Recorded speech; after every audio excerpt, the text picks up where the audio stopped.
Well, hey there, everybody. Meteorologist Travis Klineski here on a Friday morning, December 30th. Wanted to give you some brand new information, updated information from the local National Weather Service out of Hastings, Nebraska. Many of you may recall there were a couple of confirmed tornadoes on Christmas Day. They have officially confirmed 2 more tornadoes in Nebraska. Now, we're going to go back real quick here. Of course, many of you remember, have already seen this information. The EF1 tornado that was confirmed near and just south of the Funk area that did do a little damage, estimated winds up to 100 miles per hour. Another one down in Kansas that was confirmed down in near Alton, Kansas, northwest of town, and EF0 with estimated 85 mile per hour winds. Well, brand new information came out this morning here just after 8 o'clock from the National Weather Service saying there was a very weak, very short-lived tornado just after the noon hour in Minden, or southeast of Minden, I should say. Estimated winds of 75 miles per hour. This brief tornado did do a little bit of minor damage to a farmstead there. It was only on the ground for about a half a mile, about 1 or 2 minutes at the most here. So it was a very weak tornado, but still a confirmed tornado.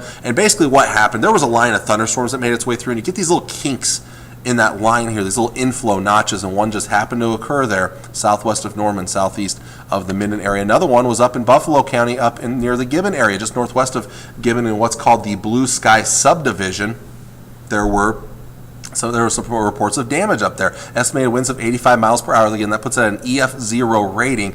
The tornado did damage to power poles, overturned some center pivots, as well as destroying an outbuilding. Did some pretty good damage to that as well. This was on the ground for a little more than 4 miles, about 4.22 miles, and was on the ground for about 4 minutes here. Very fast moving, about 50 to 60 miles per hour. But again, now confirmed 3 tornadoes on Christmas Day in Nebraska, 1 in northern Kansas on Christmas Day. There was another one farther south in southwest Kansas on Christmas Day. But for Kansas, the first time in 2 years they'd had a December tornado. For Nebraska, this was the first time since 1975 they had a tornado in December, I should say. The last time was back in December 13th of 1975. This was also the latest on the calendar year that we've had a tornado here in Nebraska. So some very impressive stuff now, 3 confirmed tornadoes, and there is all the information for you. So hope you all have a safe New Year's weekend.